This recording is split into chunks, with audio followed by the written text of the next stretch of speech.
Okay, so we're going to be looking at stabilization and tracking in all various forms. So let me just reset my workspace. So we're going to import a clip to begin with. So it's in Activity 522 Files, and it's called Shaky. And I'm just going to right-click on it and say New Composition from Selection.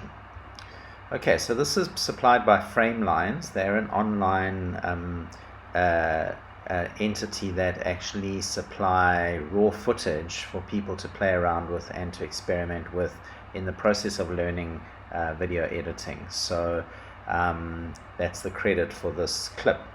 So it's pretty shaky. So if I just play it back, you'll see that the camera is handheld, and because she's driving, it's kind of shaky.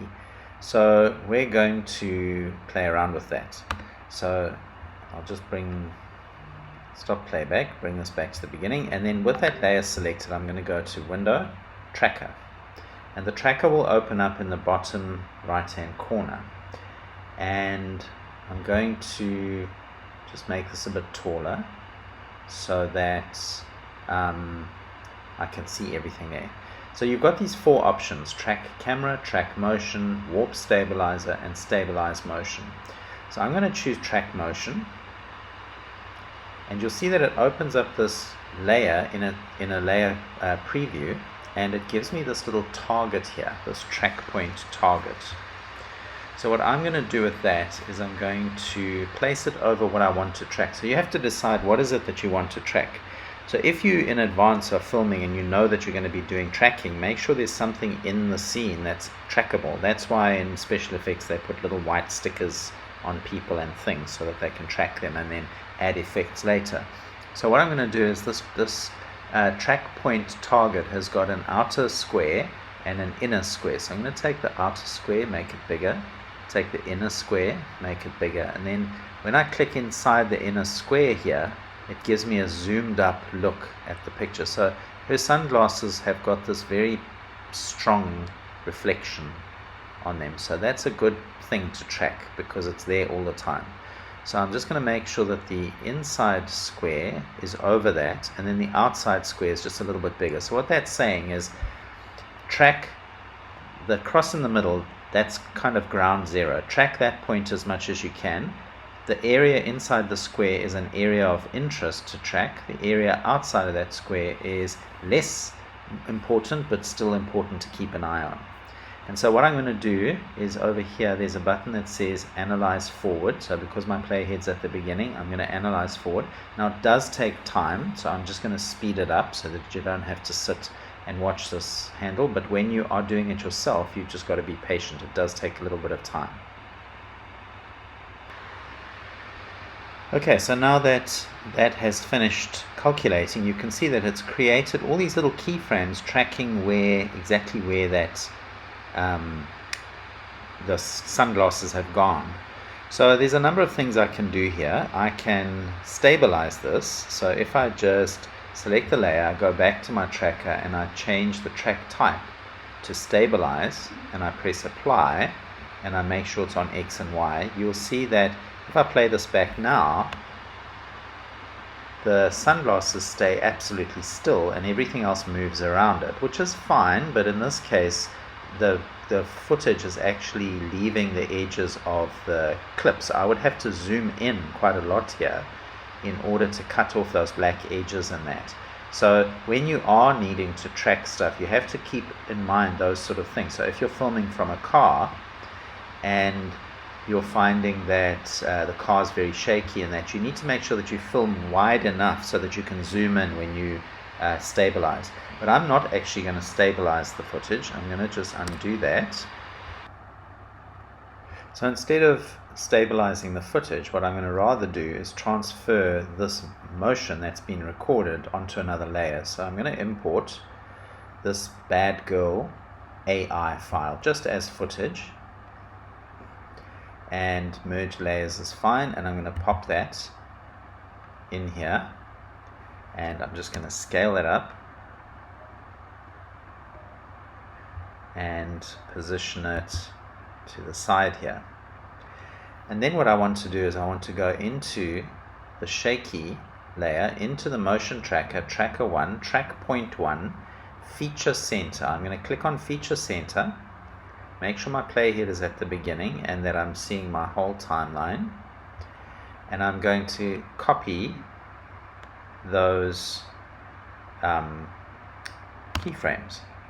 Then I'm going to go to the bad girl layer and press P for position, click on position and paste. So I have literally pasted the motions from the one to the other. So if I drag it, you'll see that that bad girl layer is tracking exactly the sunglasses. I want to offset it a little bit, so with all my keyframes still selected at 0 seconds, I'm just going to drag on the position value to move it over. So that's how you can move a whole motion path without creating new keyframes, is to select all the keyframes, make sure you're on one of the keyframes and then change position and the whole path will move. So if I play this back now, you'll see that the pink layer is tracking wherever her sunglasses go. Okay, so that was just a little bit of practice with ordinary motion tracking. You don't have to save this, it's just practice.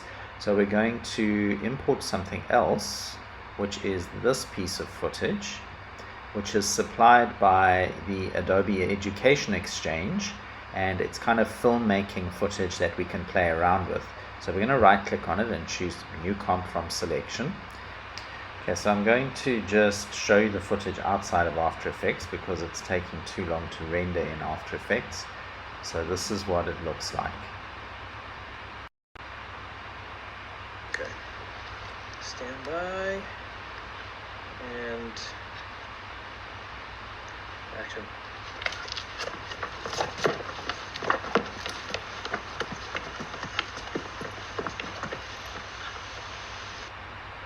Okay, so it's actually quite stable because they're obviously using quite high-end equipment, but it could do with more stabilizing.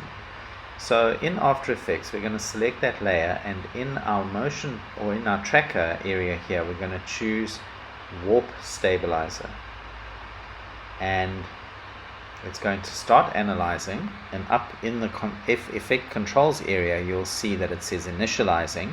There's a lot of controls here, but what it's got to do is it's got to go through a whole process of analyzing. So once it's finished initializing, it's going to give you some feedback on what frame it's on and how much longer it's going to take to analyze. Again, these processes are slow because they actually take a lot of your computer's processing power. So let's wait for the initializing to end. Okay, so now it says frame 3 of 960, and it's going to cycle through giving you frame information and time information. So it says 7 minutes remaining. So I'm just going to pause the recording and I'll carry on once this is done. Okay, so now it's finished analyzing. It does take quite a while. It has now applied a warp stabilizer. In other words, it analyzes the pixels in a three-dimensional space and it tries to warp them and adjust them to smooth it out. There are a lot of controls here which I'm not going to go through, but let's just see what it looks like out of the box. It's quite rough because obviously After Effects is having to process quite a lot. Okay, so it's quite hard to see here. So what I'm going to actually do is just to render this out to a movie clip so we can see the difference between the two, and then I will pause the video and come back when we've got that done. Okay, so I've processed that stabilized footage, so let's just have a look at it. Okay, stand by and action.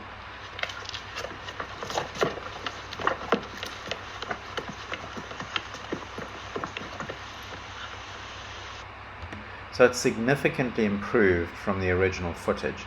So the process is using Warp Stabilizer. It has to analyze, it has to process, and then in order to see the final result, you normally have to render out of After Effects. It's just too much processing for After Effects to handle on its own. Okay, so much for the warp stabilizer. Let's do the last one, which is actually a project. So File, Open Project. We don't need to save this. And then we're going to go into Activity 522 and 3D Camera Tracker folder, and we're going to open that After Effects project. And it says it wants to convert the file. That's fine. Okay, so what we have here, I've set my work area to just this first few seconds. This is footage that I shot many years ago on a little camcorder, and it's kind of like the back of a building site that's being kind of renovated, so it's a bit kind of like of a derelict area, the kind of area people would spray graffiti on. So let's just play the footage.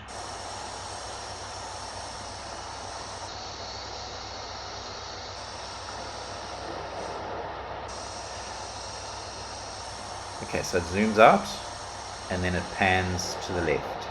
We don't need the audio, so I'm just going to click on the little speaker there to turn the audio off. So what I want to do is this garage door, I want to put some graffiti on it. But I want it to look exactly like it's there and to track exactly the camera. So we're going to select that footage and we're going to go to our tracker and we're going to say track camera. So track camera is the most sophisticated out of all of the tracking options. So when I click, it's going to start analyzing once again, and I will pause the recording until the analyzing is over. Okay, so the analysis is finished, and you'll see there's all these little like smarties, like little colored crosses, and there's this huge big target on here. But what we need to do is in our effect controls, we just need to help this to understand the type of shot we've got. So at the moment it says fixed angle of view. I'm going to change that to variable zoom, and it's going to have to solve the camera again, and yeah, it's solving the camera. And now what I can do is I can identify an area that I wanted to use as a plane. So what it's actually done here is it's analyzed the pixels in this whole clip, and it's triangulated back to where it estimates the camera would have been in 3D space. So it's actually very, very smart.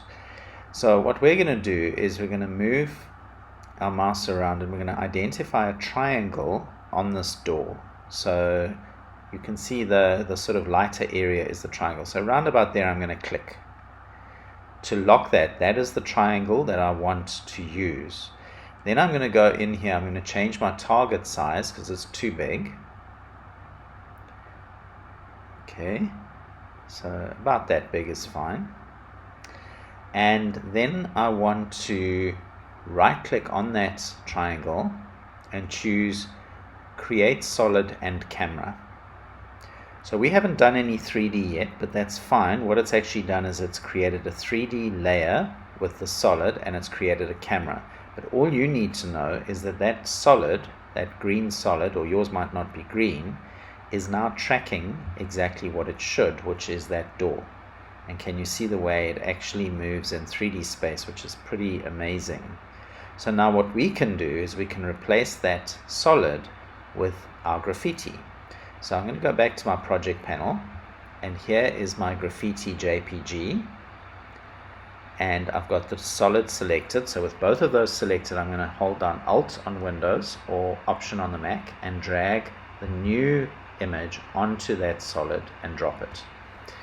So it's replaced that, but it's adopted all of the settings from that tracking. So now we just need to scale it down. So S to scale, and just any one of the scale values. We're going to bring it down so it fits the height of the door.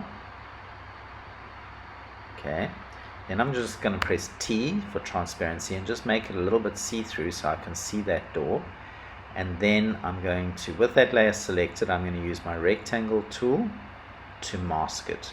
So I want to mask it into that door area like that.